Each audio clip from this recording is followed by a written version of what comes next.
Hello, everyone, and welcome back to another session of, I almost said Rifts, thanks, Inferno, of Ardenfell. Yay! No, not Rifts, Ardenfell. Yay! It's gonna be amazing. I just got attacked with a pair of chopsticks. Wow. Another session of Ardenfell, and welcome back, and would someone like to recap what happened last time, or do you want me to? No, feel free. Okay. I mean, damn, but... Multitasking. It's brilliant. So, last time, you guys were hunting down one of the other stones. You decided that the most important thing was to get the stones out of everyone's hands, and then you could figure out what to do after that. So, you went after Emmerich Cavenground, who was a renowned or infamous thief who had just committed a crime, and you guys went to the crime scene and actually deduced quite a bit from the crime scene, and over the course of the session were able to track Emmerich, or who might be Emmerich, down to his or her or their secret lair, because over the course you're not sure if it's a guy, a girl, or two people. Yep.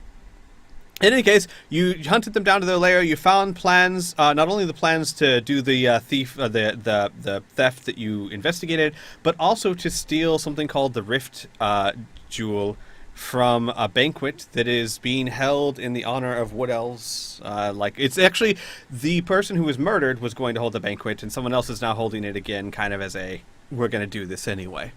Yeah. And you saw plans to rob that banquet as well.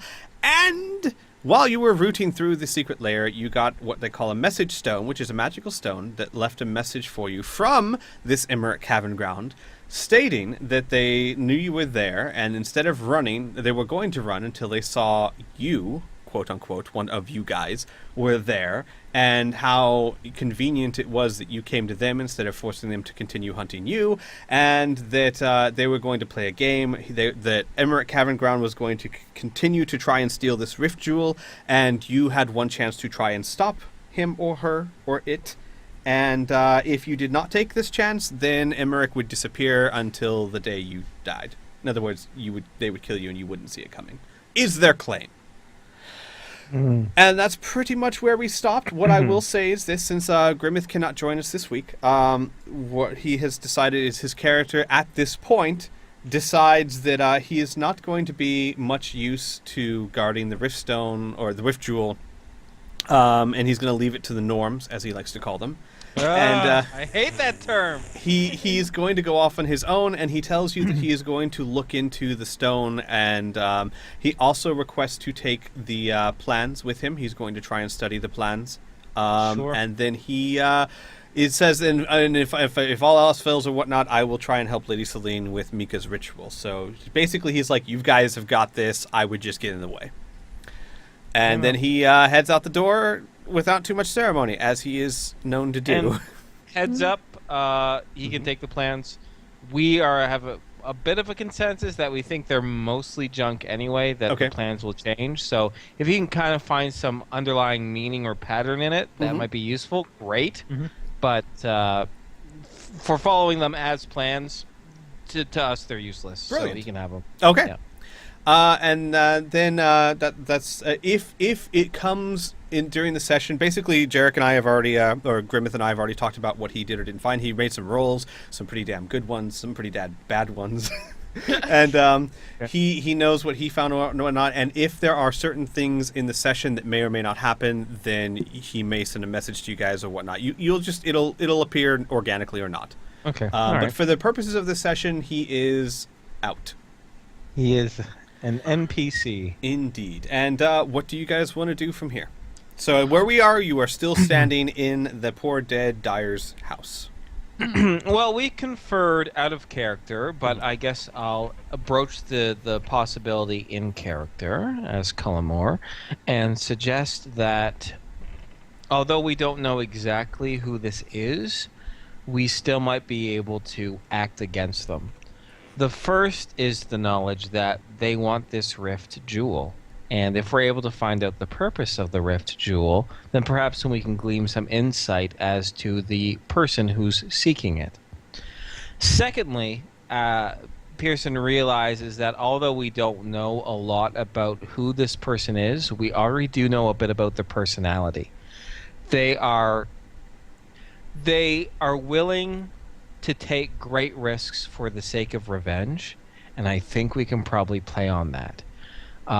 Cullimore would say, I've come across many individuals, many gang leaders, many people who think they're tough, but they get so emotionally invested in something that it blinds them and they make mistakes. So if we can play on that weakness, we might have an upper hand here. And thirdly, also the suggestion, maybe after we're done figuring out what this rift jewel does, is maybe talk to the Baroness who is now hosting this new, this continued banquet or cause for the Wood Elves, and try to get a feel for her too. See what she's all about. Okay. Yeah. You guys want to just head to her estate then? Well, that seems pretty obvious. And if we have to assume that this guy, he knew we were here, he sent us this message stone with this kid, right? Mm-hmm. So we have to assume that he's watching us or is aware of us, right? So we shouldn't be too obvious, I don't think. And if us just marching up completely out of place to her estate, talking with her, I think that's a little too obvious. There must be other ways to figure out who she is. So I think the best way is for us to try to figure out a way, the Rift Gem at first, right? Get as much information on that as possible. Mm-hmm. Now, I'm thinking Grimmouth, Jarek. Mm-hmm. He's good on the intellectual pursuits. Cullimore isn't stupid. He's actually quite intelligent, but it's more of a street cunning. And everyone else has their own strengths. I'm wondering if there's a way for us to be able to determine what this jewel is without having to go to the library to look it up, right? Sure. Like, I'm thinking Cullimore might touch base with some street contacts, or maybe even Keen comes across some of his fellow bounty hunters, and we're able to figure out that way. If you want, both your characters would know that the dwarves, who generally most of gems come from, have a pretty sizable gem trade in that town, because a lot of dwarven goods move through Whitebridge. One of the reasons why it's so rich. You can always, if you want information on a jewel, you can always go to that sector and just talk to some of the jewelers there. You can try and contact your black market contacts in case they may know.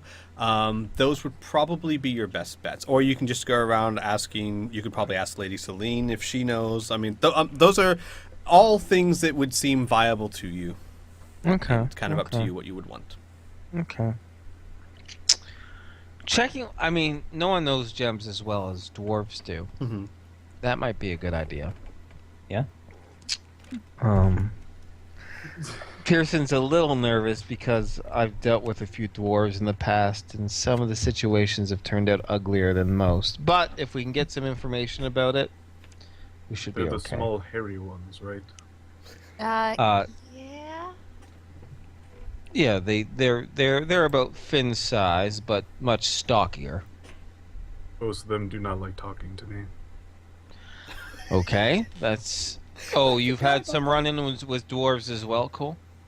They have certain preconceptions about, I suppose, me, without actually knowing who I am. Oh, so you're kind. Orcs. I suppose. I had never really met too many others. Just a quick reminder for the players, because the characters would be well aware of this. Dwarves hate orcs because orcs took half their kingdom. Oh, okay. Yeah, Right. that's right. Yeah. Okay, so maybe the...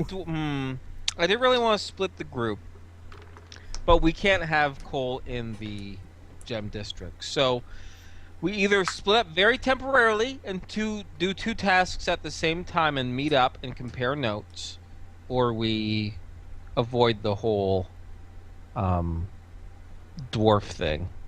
I think it's important to get into contact with the dwarves, so... I agree. Me and Cole can stay behind. Okay. 2 humans in the dwarf district in Whitebridge isn't too bad. That's true. Of course, what we could do is either Finn and I can go to the dwarves, and Cole and Keen, you can maybe... Oh, here's an idea. Keen and Cole. Oh, wait. No. I can check my my black market sources with someone else, with Cole maybe. And then, Finn, why don't you and Keen extend your date down into the Dwarven area, shop around for some gems this time? Pearson says with a bit of a smile on his face. Cole looks over at Keen, the cold steel stare. Keen's going to very dryly say, "Fine." There we go. Perfect. Then Cole and I, who both have had unpleasant... Well, dwarves have unpleasant relations with, the greenskins, and I have had some shaky relationships with dwarven merchants in the past where my reputation might be a deterrent, so it's probably best that we stick around and do what we do best. Okay. Okay. So where Como sources meet back for dinner? And Ooh, yeah. their notes? Food. Yeah. Okay. Food. Finn is just looking at Keen. Food. We need to take care of this first. Fine. All right. I'm gonna actually give you guys the option. Would you prefer to just do a roll and see what you learn, or would you prefer to not roll and role play both? For the black market, I wouldn't mind just rolling. Because there's some role play could be fun with Cole. I'm neutral on it. What do you guys think? I'm also pretty neutral. I think it might be best for the GM to say, because I don't think we have a good... Okay, Yeah. well, here's what I would If suggest. you're prepared to role play, we'll role play. How about that? Well, Role playing's fun. well, here's what I was going to say, is that the simple truth is the way you guys, because of the way you guys have decided to do this, you've taken out all the real obstacles. In other words, if Cole was there and possibly if Pearson was there, I might have had you roleplay with the dwarves because that might cause issues. But dwarves in and of themselves are the most polite people you will ever meet. So Keen and Finn going there and just talking and asking, there would be no hesitancy whatsoever. And your black market contacts, let's be very honest, this is not an unknown gem. It would be very easy to get this information. Yeah. That's Well- true. Okay. Let's roll in that case. Yeah. Let's just roll. Yeah. So, both of you guys, I would say Keen and Finn, go ahead and, you know what? Do one roll and add your, what we'll do is we'll add your backgrounds together, and I'll just make it like a little bit harder, but not too much. That way we can just do like it'll demonstrate your collaborative efforts. All right. Can I use my arms and armor business background? Yes, you most certainly can. Plus your level, plus your intelligence. Finn, what do you have? You have parkour, army, and what?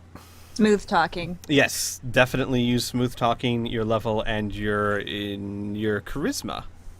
Do we have charisma? Yes. Yes, then use your charisma. Oh, wow.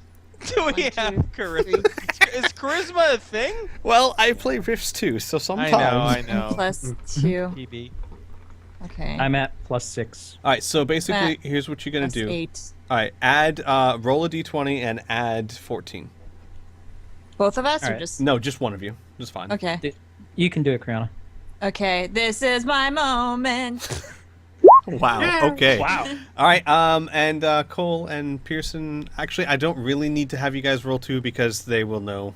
I mean, you can if you want, and if you succeed, you'll get the same information basically. That's okay. All right. What you find out is the Rift Gym is a rather famous gym for being one of the most expensive gyms in the land. And while it has a rather dubious name, it really is a much more simple explanation. What it was a very large gym, about the size of The moon! No. Say like the gym itself is the size of like a walnut, which is actually really big for a diamond. Yes.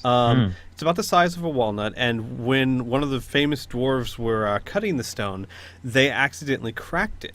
And normally this makes a gem worthless, especially a diamond, because you don't want impurities or cracks in it. However, just by sheer luck, perhaps the nature of the dwarven gods, or maybe the skill of this craftsman, the crack actually happened in such a way that it created beautiful patterns inside the gem, and it created this rift in the gem that actually enhanced its beauty.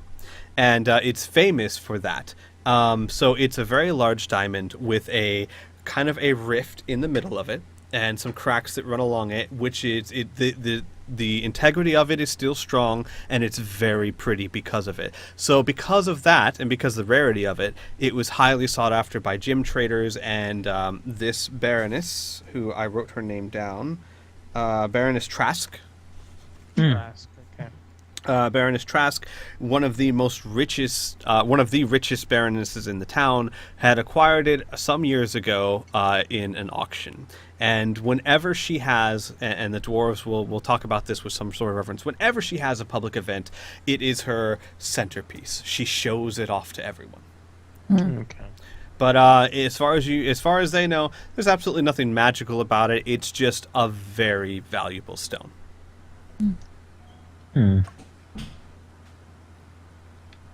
Okay. That's what you find out. That's not very helpful. The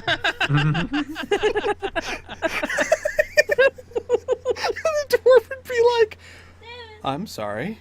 Is there anything else I can do to help you? No, it's okay. They're too polite to say anything else. Finn's not. Let's go. Let's go, dear. So, Okay. is it... dear. So You're the one who said we're on a date. Come on, dude. Yeah, that's fair. I said it jokingly, but hey, whatever. Now, is it fair enough, because she shows this off, it's fair enough to assume that Baroness Trask is very covetous of this rift gem? Yes. Okay. So the likelihood of her wanting it to be stolen is extremely low. You would assume so, yes. So, when we meet up and kind of compare these notes, and we find out we have pretty much the same information, it's fair to assume that she's the least likely person who's going to want this stolen, and therefore the least likely person to be involved in this. Now, Baroness Trask, this was her gem to begin with, correct? Correct. She bought it in an auction several years ago. Okay. So she is more than likely either incredibly deeply embedded, or she's likely an innocent party. Either way, if we... Cullimore knows, as much as he doesn't like it, Baronesses, they have tons of power, right? And they have a lot of influence.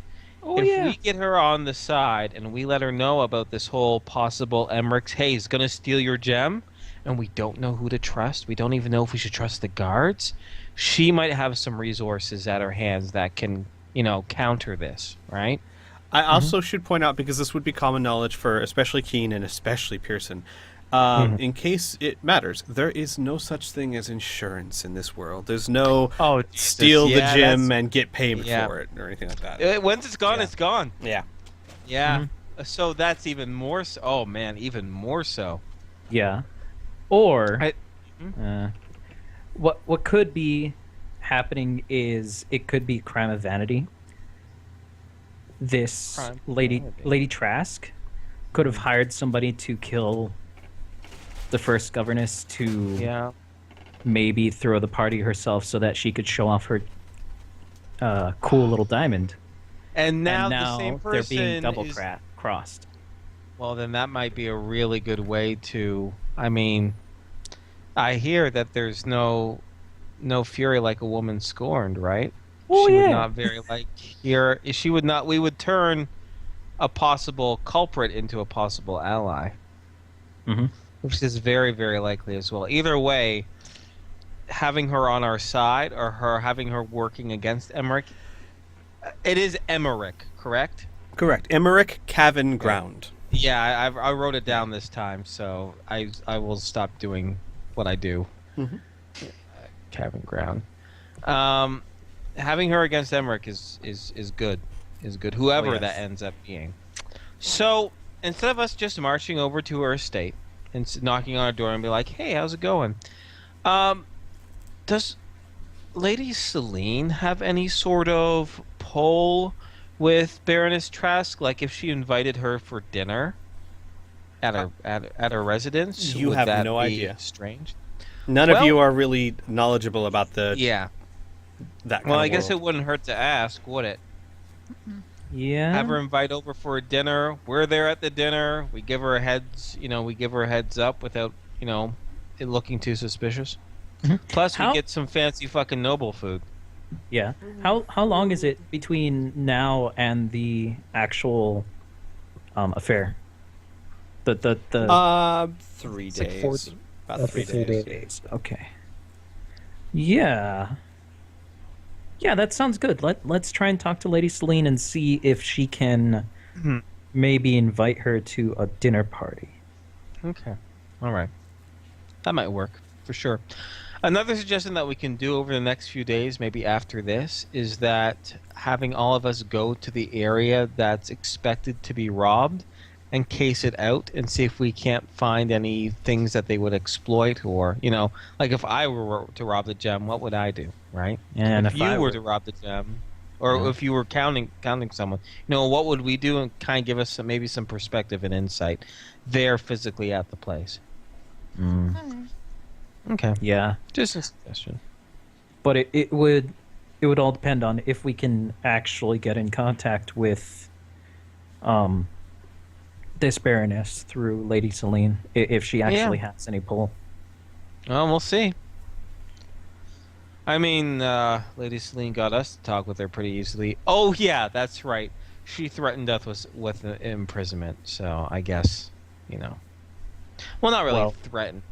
She relieved us of our current imprisonment, and then had us escorted, and Pearson uses air quotations, by armed guard. So, I'm sure Yeah. Lady Seline has some pull. Yeah, You're she pretty should. bitter, aren't you? Yeah, Just staring It at is. Pearson. yeah. Pearson says, yeah, that's definitely one way to put it. I mean, when you live in Whitebridge all your life and you realize it's a gilded cage and that individuals who have power are not benevolent, they just extend their power, you tend to get a little bit bitter. I just don't love like her. I just love out of character how Pearson's like, yeah, she pretty much threatened to imprison us. What I mean is the exact opposite, but still. Yeah. Oh, whatever. I He love sees it that way. No, He yeah, sees no, it that way. I love it, and honestly, it's completely realistic that a person like that would view it that way. Oh, with all due respect, Pearson's not afraid to voice. He's never been afraid to voice his opinion. Right. But remember when he said, "We don't really know who to trust," and she explicitly said, "Tell me the names or I'll kill you." That was pretty much the subtext of that. That's why he's bitter. That did happen. why. Yeah. Yeah. It's just that simple. People with power will always use it. All right. What do you guys want to do? Like, what course do you want to take from here? Well, first we need to eat, and then we will talk to Lady Seline, or try to get into contact with her. Jack hopping on his shoulder goes, "Can't we do both at the same time? Palace has great food." Yes. You just want that palace seed, don't you? Jack's like, "Was I that obvious?" Maybe. All right, let's go. Wait, what do you guys think? No, I wouldn't mind touching base with Carla. That's fine by me. Carla? Wife. My wife? His wife. Right. I am sorry, I'm bad with names, and he's going to just That's have the this pot weird face calling on him. the pedal. Yeah, that's okay. That's the Sorry. pot calling the kettle black. Real smooth, Keen. So are we going to assume that basically from the time the session started till this evening, it's been maybe a day, half a day, you guys trying to find out about the Rift Stone? How much time would you say will have passed from when you got the message stone till now? When we got the message stone, 4 hours.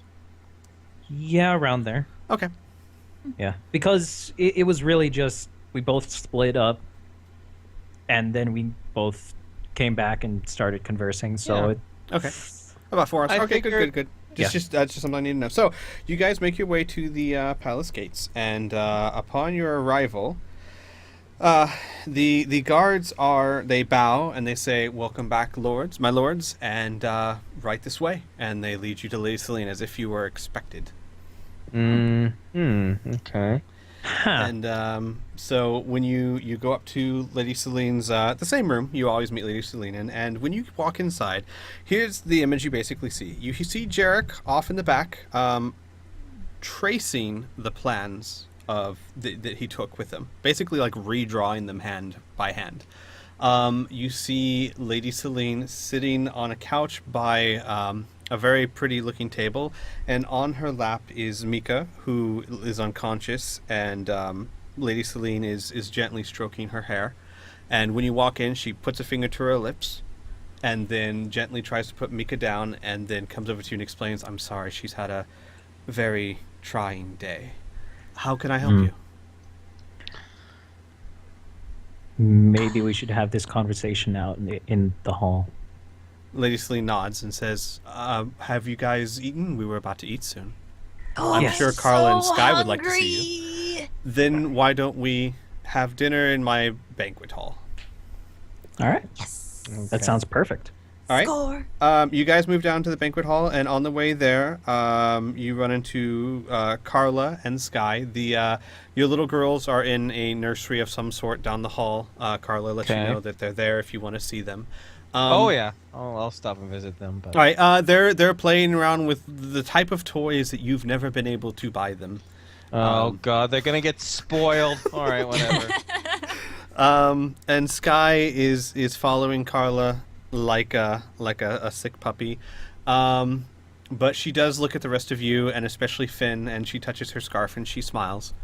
But other than that, then you guys all head down to the banquet hall, and you are served a delicious banquet of roasted goose and vegetables and bread and cheese and butter and wine and pretty much you name it, it's there. But the interesting thing is it's just you, Carla, Sky, and Lady Seline.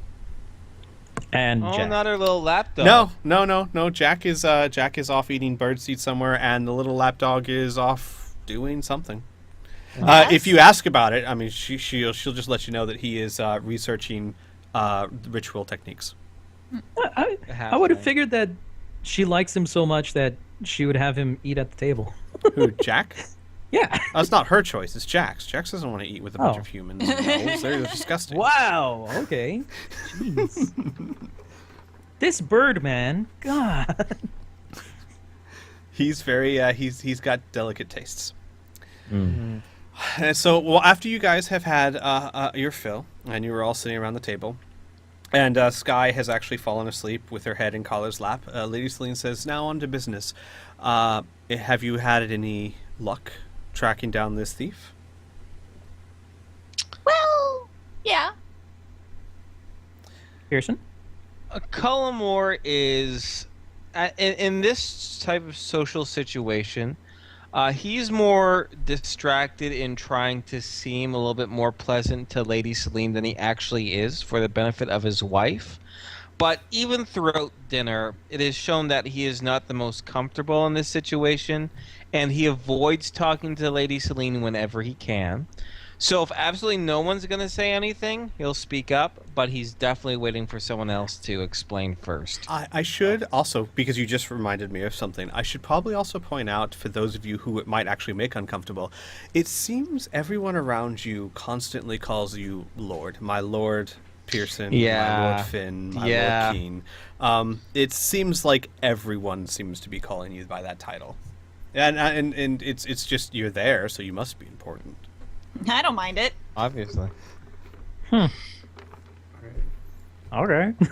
Okay. I thought I'd bring it up because it did occur to me that might actually make some of you more uncomfortable. Oh yeah, no, Pearson fucking hates it. But he is smart enough not to punch the people, mindlessly punch them. He'll just more like grit his teeth every time he hears it. That's what makes him soft, is they all just kiss each other's asses. You hear him say in more of a confidential tone. Yeah. Anyway. Well, I'm assuming that Jarek filled you in on what happened up until we found that map, correct? Lady Seline nods her head. All right. Well, we didn't really get much information from then until now, save for what the Riftstone is and that kind of thing. What we were interested in knowing is if you were able to get into contact with the Baroness Trask, maybe hold a dinner party so we can have a meeting with her. Lady Seline pauses and she says, "It would be possible. For me to summon barons and dukes is certainly not beyond my calling, but to be completely honest with you, I can't stomach half of them, so it's not something I do often. However, given the circumstances, I suppose that might be the best course of action. However, I would ask, for the sake of Mika, who I needs constant attention, and my stomach, that we make it a simple lunch." Yeah, we can do that. Lady Seline actually looks markedly relieved. Yeah, luncheon works. Luncheon works. Yeah. The most important thing is being able to meet with her, with Lady Trask, because we have a few questions for her that she needs to answer. Plus, we might want to take a look at where the banquet is going to be held. Or Lady the party. Seline nods and she says, "If you truly wish to pull this off, might I suggest that I dress you and treat you as my personal guards? Perhaps she would be much more willing to listen. The thing is that I am no queen. I am simply the, how would you say, most powerful of all the duchesses. So I don't have the same type of authority, say, the king of the High Elves or the other humans would have. So the honest truth is, all I can do is make suggestions. That said, if your concerns and questions are coming from my personal guard who has happened to have found a plot to relieve her of her famous gem, she would be much more willing to listen to you than if you were simple freelancers." You know, that sounds all right to me. What do you guys think? And he's going to look at the rest of the group. cool with that. Cole will nod in very, like, he understands and immediately sort of agrees. He doesn't seem to have a hesitation in it. Pearson looks to Carla and looks out. And he nods and he says, "I'm willing to do what it takes to get the job done. So if it's playing a little bit of dress up, I can stomach it." "Excellent," Lady Seline says. "Yes?" Someone was about to speak. Burn was, I think. I have a question out of character. Okay. Is Finn still wearing makeup? I was about to get to that, yes. Yes, she is. Lady Seline was going to... Well, I'll just go ahead and do it as I planned. So Lady Seline says, "Excellent. I will have my tailors get to work. You are all welcome to spend the night here. Pearson, I'm sure you would like to spend the night with your family. Trust me when I tell you they are well taken care of. They actually plan to start their hunt, as it were, tomorrow. And of course, the rest of you are welcome to...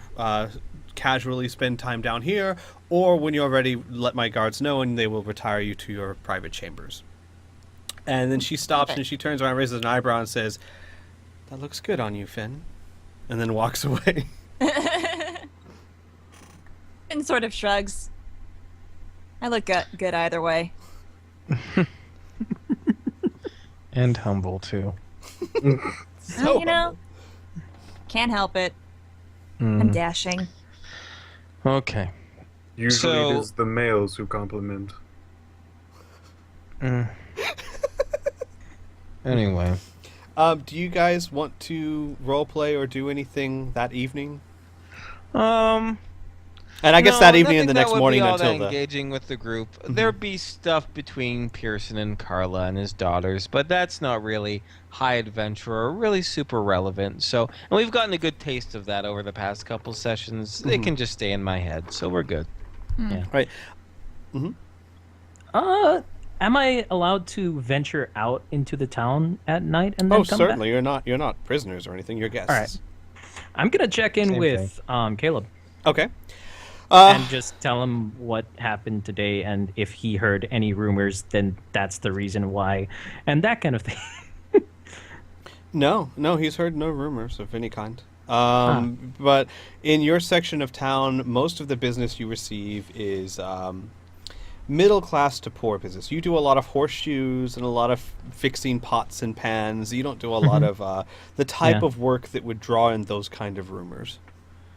So, also repairing tools. Exactly. He says business is booming, but other than that, nothing seems to be unusual. All right, cool. He tells you to be careful out there. Yeah, of course. Gives you a bro fist. Yeah, bro fist. Boom. All right, and then I'll head straight back to the Right. keep. The palace. There you go. The very pretty palace you see. Yes. All right. Then, unless there's any objections, we can just skip ahead into that lunch. In the morning, when you guys wake up, you are, of course, given baths. The baths are drawn from you, which, I mean, you've all had baths before, but not quite this big and this bubbly. And it's probably some of the best baths that any of you have had. Yes! Sorry. You are also epic bath excitement. When you get out, you are also before each of you is laid what's called a Pathfinder uniform, which is a uniform that the guards wear, which is a division of the palace guards, which have a bit more freedom. They're the guards that are sent to investigate things that we're not even sure need to be investigated. And this is all explained to you by the servants when they give you the clothes. The idea is that you have the freedom to do and act as you will, even though you're still under Lady Seline's authority, which will play into the charade much better than an actual rigid guard. So, like, a comparison is a beat cop versus a detective. Exactly. You're wearing the uniforms of a detective, which basically is they are all soft shades of gray. There is a tunic, pants, boots. The boots are made out of leather. They're very well made. And there is a cloak that wraps around your shoulders and hangs down one side of your back. And you all have a golden crest of a Pegasus above your left breast, which is the typical uniform that they wear. And surprisingly, they fit rather well. They're not perfect fits because no one actually took your measurements. Apparently, they just sized you up with their eyes, and that was still pretty good. You guys, they are certainly not uncomfortable. We'll break them in. In. It's fine. Even Cole. Yeah, even you, Cole. yours fits. Cole's going to be actually somewhat... He will seem flustered with this. Like, once he has it on, he's moving around and not particularly... He's grunting and... Finn's gonna start laughing when he sees Cole. You look so good, buddy! All right, he seems to be, like, ignoring what you just said and just kind of grunting a lot and kind of just, like, goes to the doorway and still kind of, like, flipping the cape a little bit, just anything and everything. And just, he's going to seek out Lady Seline. Lady Seline is in the main room where she works, typically during the day. She is sitting in front of a magical circle drawn on the ground, and at the center of which sits Mika. She looks rather weak, Mika, and she's sitting there, and they're both sitting there with their eyes closed, and the magical circle is glowing a faint purplish color. When you come in, they both look up, and Lady Seline says, "Oh, you look marvelous." It's no matter how I look. This thing is barely move. Could you at least remove parts of this so I can move more freely? Lady Seline thinks about it for a second and says, "What parts are you referring to?" This cape. Wait, your picture has a cape on it! Lady Seline says, "I don't suppose it would hurt the charade too much." And Mika very weakly says, "But it looks good on you." Cole just looks like he wants to yell something and just still flipping the, like, loose pieces of cloth around. Like he wants it to get off. Just flapping it around. Lady Seline will probably look back to Mika and say, I think our gentle giant is about to blow his top. By all means, and Lady Seline comes over and she helps you unclasp the cape and she folds it across her arm. She says, I suppose one Pathfinder with a minor uniform infraction will go rather unnoticed. Is there anything else I can do for you, Master Cole? And she says it in a very friendly way. It's not patronizing, but more just like from one friend to another. If there's a way to have this a bit less clothes, if you could, but if you do not have time, can work with this. Lady Seline says, I'm sorry, but you are trying to be one of my Pathfinders, and I don't typically let my Pathfinders walk around shirtless, so I believe this is the best I can do for you. She's like, however, if it makes you feel better afterwards, you can tear it off yourself. He kind of looks like something has just spilled on him and he's trying to figure out how to get it off of him, and just kind of flicks his arms like he wants stuff to get off, and just kind of gets out of the room. As Cole starts to walk away, Lady Seline says, Cole, might I suggest you ask your, she hesitates, manservant to stay here during the lunch? It might make things smoother. Considering your manservant looks like he's dressed ready to assassinate someone. The skeleton. Yeah. Right. Who's dressed like Finn looked when she was part of the cult. When Kriana was part of the cult. When I sit down and have some time to think, I will think of a way to remove him. Lady Seline says, I'm quite sure if you just order him to stay here, he will, until you order him not to. He just barks out, just go here. The skeleton goes right where you point and stands there. And you hear in the back of the room like a amused grunt from Jarek, who's still back there tracing the plans. Muttering to himself the entire time. Something about norms. No, fucking norms. All right. Will be, yeah. He will end scene basically. Okay. Anyone else need to do anything else before the lunch? No. No. All right. Good. Pearson should be back in a second, but I can go ahead and set the stage. So Lady Seline will actually go with Cole. She will ask Trip to watch Mika, and she will travel with Cole back down, and she will lead you all to a much smaller room than before. And in that room, there's already a lunch laid out. It's very fine little sandwiches, daintily cut. With some chicken and other stuff and some wine. And the Baroness Trask is already seated there with her serving attendants. And when you guys walk into the room, she stands up and very femininely bows. She is older. She looks like she's in maybe her 60s. She has white hair that's done up into a giant beehive. She wears a beautiful silk dress that's blue. That hides a body that was probably more shapely when she was younger, but is starting to get along in years. However, the amount of makeup she wears, gives you the impression that she wishes that were not the case.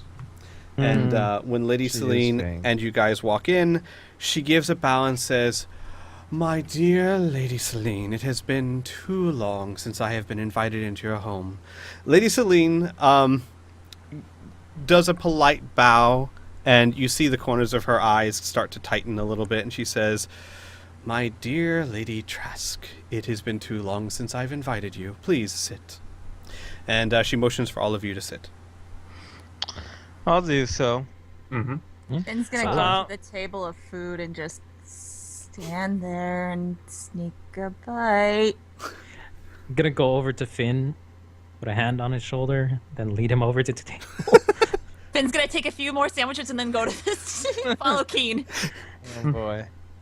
Cullimore is going to sit down like a dutiful individual. He's not going to say very much. He's not going to speak unless he's spoken to. Mm-hmm. He's less interested in in Baroness Trask, because they're going to talk with her anyway, and he's already sized it up pretty well. What he's very interested in is the waiting servants for Baroness Trask. Okay. He wants to keep his eye on them, and he wants to see if any of them seem a little too interested in the conversation or in us in general. You know what I mean? Mm-hmm. Okay. I'm just keeping an eye out if there's anything. Just putting my feelers out to see if there's anything suspicious. Tell you what, give me a roll, and then depending on how you roll, I will, as the conversation progresses, I will let you know. All right, so a straight D20? Yeah, a straight D20 plus your Born on the Streets background plus your... Intelligence? Yeah, I'd say intelligence, because, no, you know what, let's go wisdom, because it's not so much your knowledge, but more your observation skills. Okay, yeah, that's a good point, My wisdom is not high enough to get a bonus. It's just slightly above average. But Right, so your level and your background. My level, okay. That's a percentage, Inferno, not a number. Ooh. Oh, wow. Okay, then. All right, so during the conversation, if something unusual happens, I will let you know. Yeah, please. All right. All right, as you all sit down, Lady Trask looks at all of you and then looks back to Lady Seline and says, "Are they going to be joining us? This is highly unusual." And Lady Seline says, "My dear Lady Trask, we have my Pathfinders here, as I'm sure you know, are often sent to investigate things independently of the palace. And these particular ones are some of my best, and they seem to have uncovered a plot against you." And Lady Trask looks to you guys and says, "Oh, do tell." Cullimore will say, very carefully, "The information that we're about to share with you, dear Baroness, is for your ears only. Would it be too much to ask for you to dismiss your waiting servants?" Lady Trask looks at them, looks at you, and looks at Lady Seline and says, "Oh, very well. You two, outside." And they dutifully turn around and walk out the door. Okay. And she says, "Well, this must be important indeed." And she puts her elbow on the table and leans in, almost like she's getting ready for some gossip. Oh boy. All right. Oh yeah, I sized her up quite well. Cullimore is going to wait and look around and see if anyone wants to speak first. Here. Finn's talking with a mouth full of a sandwich. Oh, okay, all right. To keep up the route, as soon as Finn starts, Cullimore will start talking. Sorry, Finn. We gotta sell this. As soon as Cullimore starts talking, I'm gonna put my hand on Finn's mouth. Yeah. Apologies. Baroness, we have uncovered a most insidious plot to horribly rob one of the things that you hold dear, and one of the only things that possibly reflects your beauty and power. Do you know what that is? Baroness Trask's eyes grow wide, and then she starts to look a lot more serious, and she says, "Someone plans to steal my rift gem. This is not unusual. What makes this time so different?" Because if we don't do anything, they will succeed, without question. The individual who's going to steal it is the great thief, Emmerich Cavenground, and he has made his intentions known to us. She looks at you, and looks at Lady Seline, Lady Seline has a face of simple support. And trying to read Lady Seline and trying to read you, she starts to sit up a little bit more, like she's taking this a little more seriously. Mm-hmm. "So, I've heard of this Cavenground. Mm-hmm. And now this thief seeks to steal my rift gem? When?" He plans on stealing it. He says the night of your gala for the Wood Elves, in which he will display it for the crowds. However, whether he does it on that exact moment, or maybe hours before or after, is to be seen, but it is fair to assume it will be on that day, so in 2 days from now. Lady Trask shakes her head and says, Well, if someone were to steal it, that would be the time. Any time that I don't display it during one of my gatherings, it is behind enough seals that I trust even our dear Lady Seline would have trouble getting to it. And Lady Seline nods her head appreciatively. And then she looks back at you guys and says, "But you're serious, hmm?" Normally, I get these kind of threats all the time. However, it's not often I'm invited to lunch by the leader of the city. Indeed. I'll bite. So, if you were me, what would you do? Cullimore, his mind goes over 1,000 things that you could tell this noble old bitch what she could do to herself, but doesn't voice any of them, and instead is the rogue that he is, or he was, I guess we should say. Or maybe always will be. Well, you have an intimate knowledge of the Rift Gem, so I could not tell you exactly what you should or would do. However, I do know that you are intelligent enough that this is, this is coveted enough for others to take, that you said yourself other people are not, this is not the first time people have threatened to do so. So you must have a fake duplicate somewhere and have one made, just to ensure that if something was stolen, it was never the true gem to begin with, correct? She looks a little insulted, and she says, "Please, I don't have a fake of this gem. To have such a thing would to suggest that I'm afraid of these thieves. No one's stolen it yet, and even if I take you seriously, I assume you have some plan to stop them from stealing it now. No, I stake all of my pride, which is considerable, upon my wealth, and that is the sign of my wealth. And if I'm holding a charity ball, which is to cement my status in this town, I am not going to insult my guests by showing them a piece of glass." Finn laughs a little bit. Lady Seline raises an eyebrow at you. Finn stifles his laughter quickly. Like, oh my god, she's serious. Yes. And I will be frank with you. And there's the reason for this, and there's the reason why we ask your servants to leave. If we do not get your help, he will succeed without question. We've seen some plans of his that were preliminary, and they were very, very sophisticated. We need your assistance, and you are absolutely correct. Your power is great. Your influence is known. Your wealth is a splendor. And we ask that you only use a fraction of such talents to protect the thing that is very rightly your own. Of course, you're right. It was crude for me to ask that you had a fake gem. It was more of a wishful thinking on a simple Pathfinder's mind. Perhaps you could explain to us the resources that you would have in order to properly protect what's yours. Baroness Trask seems to nod in such a way that it's like, that's right, that's how it should be. And she actually starts looking at you a little longer than you'd like, Pearson.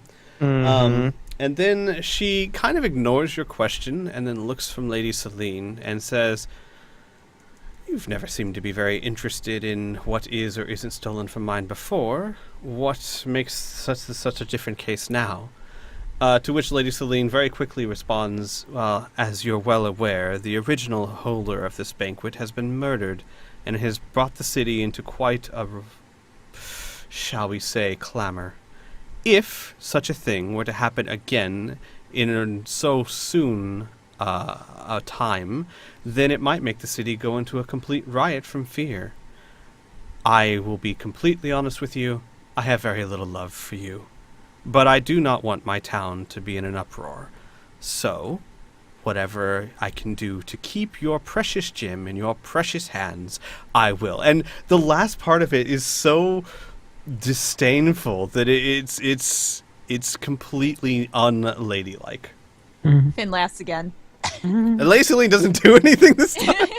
Keen gives a little bit of a chuckle. And to this, Baroness Trask raises her eyebrow, as if this was not unexpected, and then was quiet for a while and looks at all of you guys, and then again sizes Pearson up and down and then says, very well. Then here's what I propose. If it is in your best interest to keep my assets safe, and if you're afraid of trusting my guards, I can only assume because you sent my servants away, then allow me to make the services of your pathfinders to protect my gem. And Lady Seline will be looking to them and say, well, I suppose I could order them, but I find that it's much more efficient if they make the choice voluntarily. I have no problem with it. Cullimore nods thoughtfully, and he says, diplomatically, a very wise idea. It would be an honor to make sure ourselves put our money where our mouths are, so to speak. Is it possible now? This is gonna sound crazy, but I'm assuming there's because this is a fancy fucking frou-frou noble thing, right? There are there are napkins, placemats, that sort of thing. Something that Pearson could use as an impromptu writing surface. While there is something he could use as an impromptu writing surface, the difficulty would be that most written things are done with quills and feathers, which are not easy to conceal while trying to write. Okay. If you can find a way around that, then yes, there are things you can write upon. No, okay, that's all I want to know. Okay. We're good.